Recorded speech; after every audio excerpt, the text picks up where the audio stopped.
remember a story that you told at the Opera House here over a decade ago. Now, I can't believe it's over a decade now, but about shaking someone's hand and him telling you whose hand his hand had shaken. Yes. So when we shake your hand, whose hand are we actually shaking? Oh my goodness! Well, you're shaking the hand of someone who's shaken the hand of, some heroes of mine like Christopher Hitchens, like Steve Jobs and Douglas Adams and people like that. And the story I was telling was I was a student at Cambridge when I noticed that the drama club I was president of, which was called the Mummers, had been founded 50 years earlier in 1931 by a guy called Alistair Cook, who was a journalist who used to do The Letter from America, not Alistair Cook, the cricketer. So I wrote to him, care of BBC New York, saying, you may remember finding this club, and I don't suppose you'll be in England in the next few months, but the actual anniversary is we were planning to have a dinner at Trinity Hall, and if you were around, you would of course be our guest of honour, and maybe you could make a little speech telling us how you founded the club. And he wrote back and said, I had no plans to be in England, but your letter has changed that. I'm coming over just to be at the dinner. I was like, wow. So he came over and sat next to me, and at one point, in a very American way, he said, where is the men's room? And I said, oh, well, he's just through there. And he said, well, come along then. And so I sort of went with him. Then he had a pee, and he combed his hair and washed his hands and everything, and he sat on by the thing, and then he was chatting, and clearly he was thinking of what his speech was going to be, because it was all improvised. And he said, shake my hand.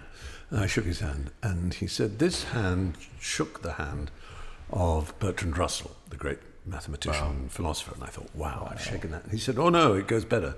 He said, Bertrand Russell's aunt danced with Napoleon. Wow, that's close. He knew Robert Browning. Yeah. So and it's that closeness. And I remember telling my father that story, and he said, I was listening to the radio, or wireless as he called it. I was listening to the wireless when I was a boy, and I heard Sibelius, the conductor, talking. It was an old man, the Finnish conductor, Sibelius. And he spoke about how his first copyist had been a copyist for Beethoven. So there's a man talking to you on the radio, and you just think, these connections are much closer than you think. It's really astonishing. And I have been, very lucky. So, in 20 years' time, if I'm still alive and I'm in my 80s, people can say, I'll shake your hand, and this hand shook Steve Jobs, really? And that'll seem quite amazing, But I remember also being at a dinner at the BBC when they were celebrating 75 years of the BBC, so it was some time ago. And there was this old lady next to me, and I'd heard that she was Marchesa something, an Italian aristocratic title, the wife of a marquis. And we were having a lovely conversation. She was really fascinating. And then she turned away and talked to someone else. And I was the other person on the other side was Prince Edward, one of the Queen's sons. And he said, gosh, you're so lucky to talk to her. And I said, who exactly is she? And he said, you don't know? She's the widow of Marconi. She was married to the man who invented radio. Oh, wow. I was sitting talking to... Now, he married her when he was really pretty old, and she was quite young, so that's why she was still alive. But nonetheless, that's pretty astonishing, isn't it? Absolutely. Yeah. Because without radio, you couldn't have... it's all very well Orville and Wilbur Wright having the aeroplane, but you couldn't have air traffic without radio first. It's like you can't have... skyscrapers without someone inventing the lift. Or they just wouldn't work. And the radio, for God's sake, to sit next to the woman who was married to the man who invented radio. I just felt like, wow. And you shook her hand. I shook her hand. Unbelievable. Yeah. I shook the hand of a woman whose intimate parts had been played with by... She wanted... If you want to put it that way. I was going to say Robin Williams, for example. Yeah. Well, I did also have a rude one, which was the great English actor John Gielgud, Sir John Gielgud. I was doing a film and he was in it, and he said, "Oh, come and have lunch with me." And it was at Ealing Studios, and they had these beautiful old dressing rooms, and his man, his valet, had laid out a lunch in his dressing room, and I went along. He said, "I want to talk to you about Oscar," and I'd made this film about Oscar Wilde. Yeah, brilliant film. He said, "Yes, I went to his tomb, by the way, in Paris. In the Père Lachaise, I've seen it. Isn't it something? And he said, I very much enjoyed your film. He said, you know that my first great success in the theatre was called Richard of Bordeaux.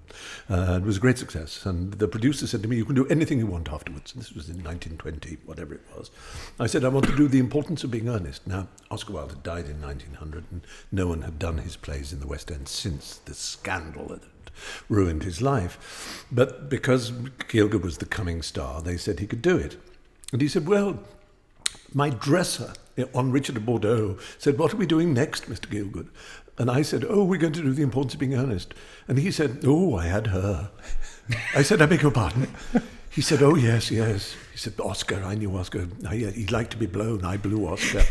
And then Gielgud said... I think the podcast is starting now. He said, that's it. So, of course, for good luck, I had to blow my dresser. And I then got on my knees and said, well, now it's my turn. He said, no, nothing lives down there anymore. What a classic. So there was, in the church, that's known as the apostolic succession, that St. Peter blessed other apostles who then blessed other apostles, and all the way down to every priest in the world, whenever they're made a priest. Yeah. They have the hands laid on them that were laid on them and that were laid on them. Yes. And so I very nearly managed to do the blowjob to the blowjob to the blowjob to Oscar Wilde, but it didn't quite happen because of that wonderful line, no, nothing lives down there.